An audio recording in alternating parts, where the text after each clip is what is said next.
Okay. It is less than 2 weeks to the conduct of the 2023 general election, and the main opposition People's Democratic Party, PDP, is still enmeshed in crisis. In another twist to this, the former governor of Enugu State, Chimaroke Nnamani, has rejected the expulsion meted out on him by the PDP. Nnamani, through his lawyer, Olusegun Jolaowo, in a letter addressed to the National Working Committee, NWC, says the body has no powers to suspend or expel him from the party.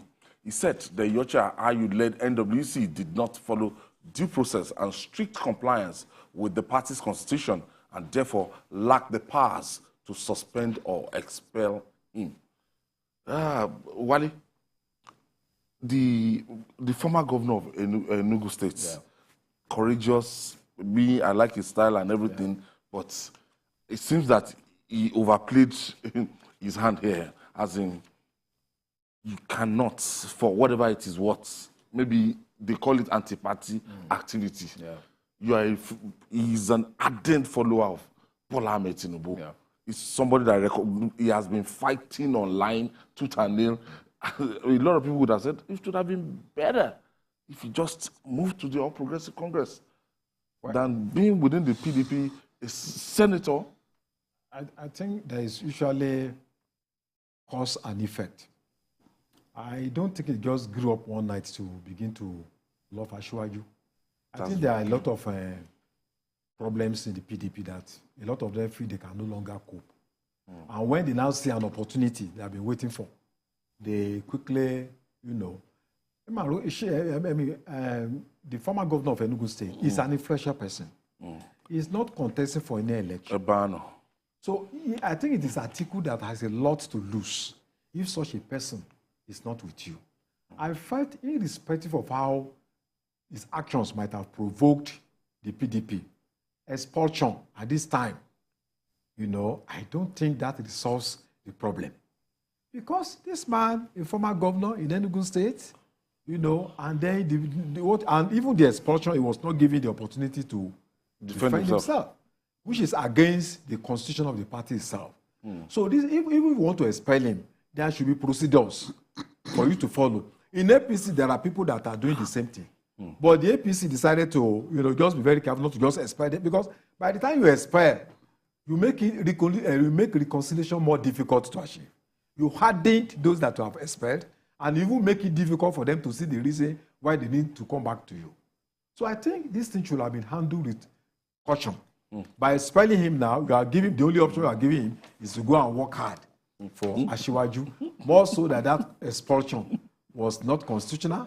It was done by a few people, and I think that he would like to prove to you that it's relevant when the next election comes. And we are going to see how his influence will be felt in the primary, in the presidential election, that we are going to see in Enugu State. Julie, it's Nnamani in the mix here. Somebody, a senator from the Southeast, a former governor, and, standing his ground from day one, Bola Tinubu declared. Yes, his argument is that it makes no sense for power to shift from north to north. There are many people who take this seriously. Ayu and others and Atiku, because of their greed for power, may not have seen the need to respect our diversity and take steps that will not worsen disunity in the country. ABC Nwosu was a member of the PDP Board of Trustees. He left the party for this same reason. And it is in the constitution of your party that power shall be rotated between the regions. Ordinarily, the moment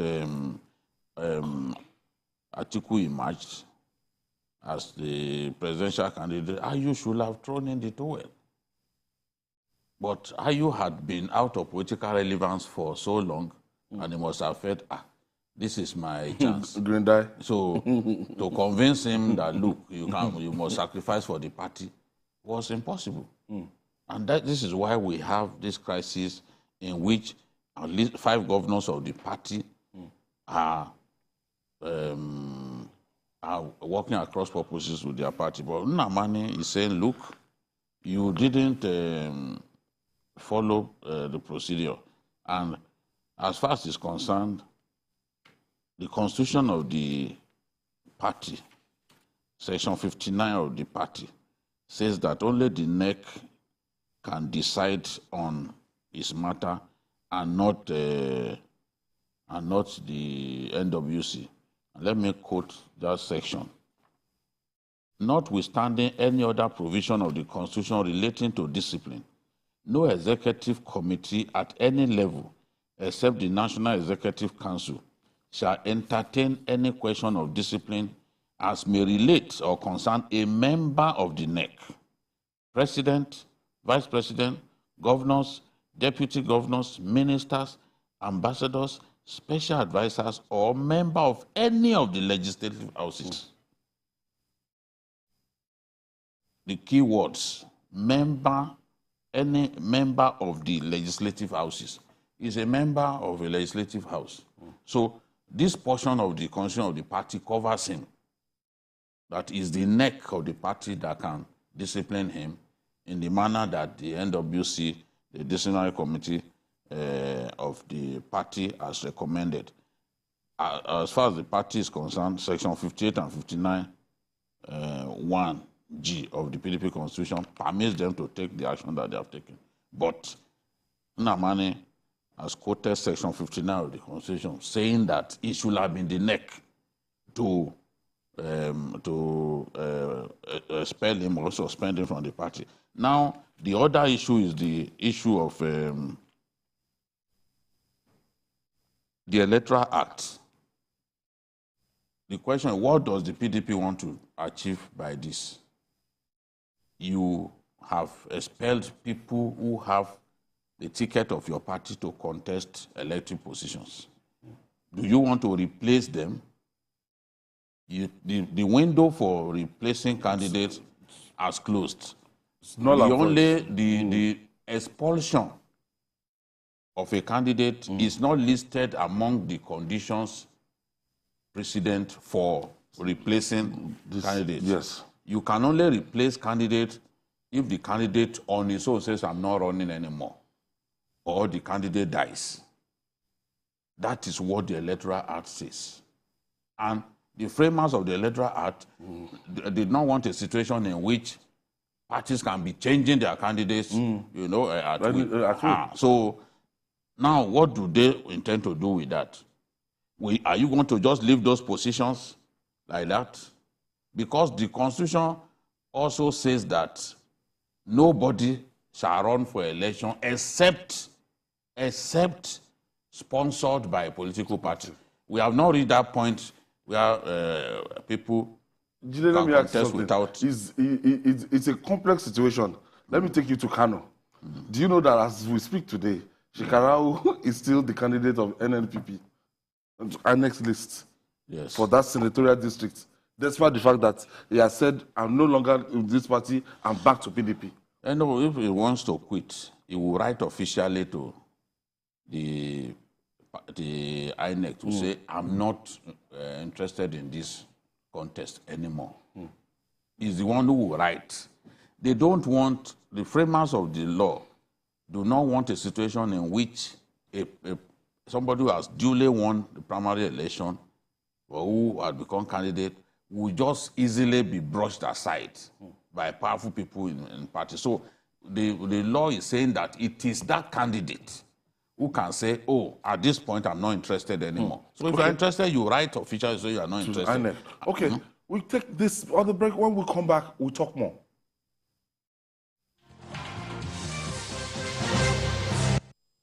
My name is Kashim Shetima. I'm an agricultural economist by training, a banker by profession, and now a public servant by calling. I was the governor of Borno State for 8 years. In the heat of the Boko Haram, we set up an agricultural transformation committee.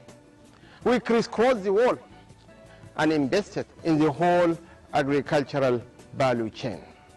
Lagos is the smallest state in Nigeria in terms of landmass, 3,577 square kilometers. But the largest rice mill in Africa and the third largest in the world is located in Imota in Lagos. That is the power of ideas. Bola Tinubu is an idea whose time has come. Let us vote for Bola Tinubu to be the president of Nigeria come 25th of February. God bless Nigeria. Never miss.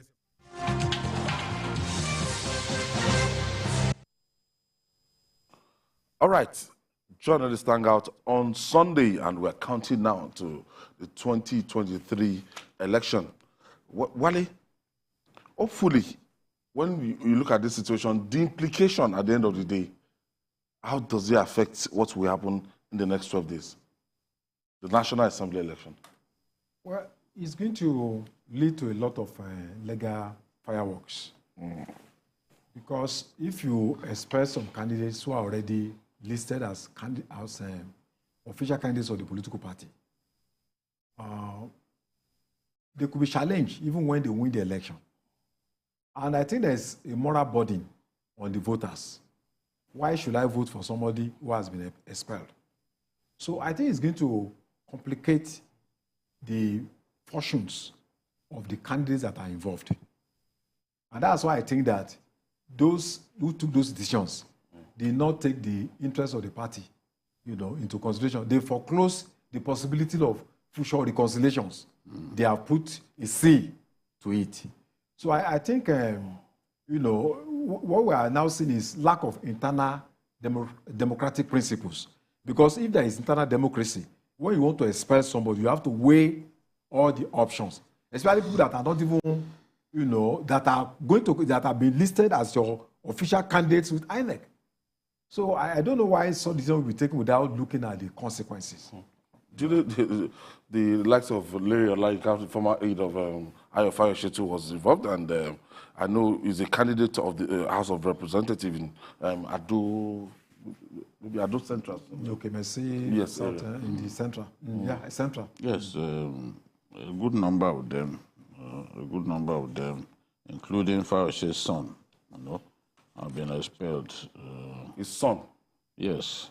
Then Ajit Jola Latif Oladimeji from Central, Lady Olayinka from Central, Fayose Oluwajomiloju from Central, Akrele Oluyinka, Ekiti North, and Yola Denike Jennifer, Ekiti South, And of course, they added Chris Ogbu from Imo State to the mix.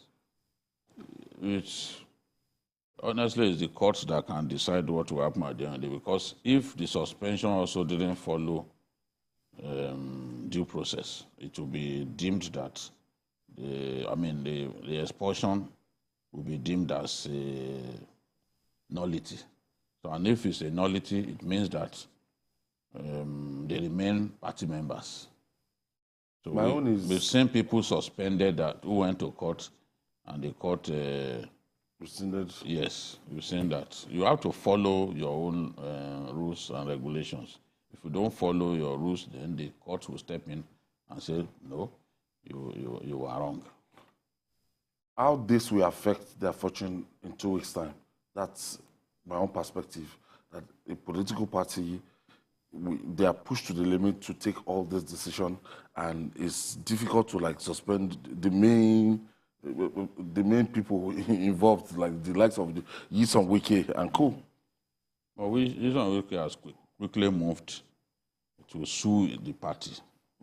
So at this stage, they cannot do anything to him because he's moved quickly to stop the party from suspending or expelling him. And you can be sure that they can't do that at this stage. But this conflict will hurt the PDP so much. You look at a state like Benue, where Obi is doing quite well now. It's all because the governor appears to be moving in his direction. And you can't discountenance powerful people in a party, whether they are governors or not. You'll be shocked at what will happen in the election. So any party that cannot resolve its differences before an election will pay dearly for it. Okay. Moving on.